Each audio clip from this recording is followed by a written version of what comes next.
இயற்கை எரிகாற்று இது எப்படின்னா, இப்போ சிலிண்டர் நமக்கு அரபு நாடுகளிலிருந்து இந்த எரிகாற்று வந்தது, பெட்ரோல் டீசல் வந்தது.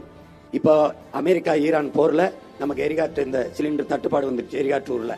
இப்போ நம்ம என்ன செய்யறோம், இந்த மீத்தேன் ஈத்தேன் இந்த பயோகேஸ் இதுல இருந்து எடுக்கிறோம், அதை நிறுத்திடுறோம். ஏன்னா நம்ம பூமி தானி ஈரக்குலைய இதயத்தை அறுத்து எடுக்கிறத நிறுத்திடுறோம். அதனால நிலத்தடி நீர் நஞ்சாயிருது, நிலம் நஞ்சாயிருது, அது பேராபத்தான போக்கு. அப்ப அதனால என்ன செய்யறேன், இயற்கை எரிகாற்று இதுக்கு உயிர் வழின்னு பேரு தமிழ்ல. இயற்கை எரிகாற்றுக்கு நான் வந்துடுறேன்.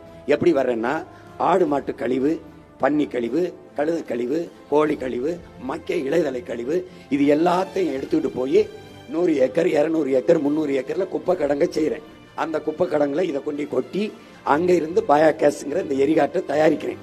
அப்ப மீத்தேன் ஈத்தேன் எனக்கு தேவைப்படாது. எடுத்து எத்தனை லட்சம் டன் வேணாலும் நான் அதுல தயாரிச்சுக்க முடியும். தயாரிச்சுக்க என் மக்களுக்கு இலவசமா தரமாட்டேன், தடையின்றி கொடுப்பேன், எல்லாருக்கும் கொடுப்பேன். என் மக்களுக்கு போக மீதிய பிற மாநிலத்திற்கு பிற நாட்டுக்கு ஏற்றுமதி செய்வேன். இந்த உற்பத்தியில எந்த இடையூறும் இல்லை. பூமி தாய்க்கோ காற்றுக்கோ நீருக்கோ எந்த சேதாரமும் இல்லை.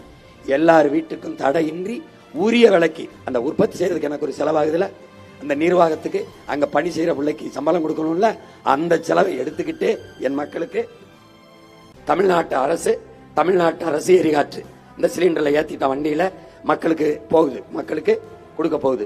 மக்களுக்கு போக மீதி வேற ஏதாவது மாநிலத்துக்கு வேணும்னா விற்கும், வேற ஏதாவது நாட்டுக்கு வேணும்னா, நீ என்னடா அங்கிருந்து ஈரான்ல இருந்து வர்றது, ஈரானுக்கு இந்த தமிழ்நாட்டுல இருந்து வருது, எந்த நாட்டுக்கு வேணும்னு அங்க சந்தைப்படுத்துறோம்.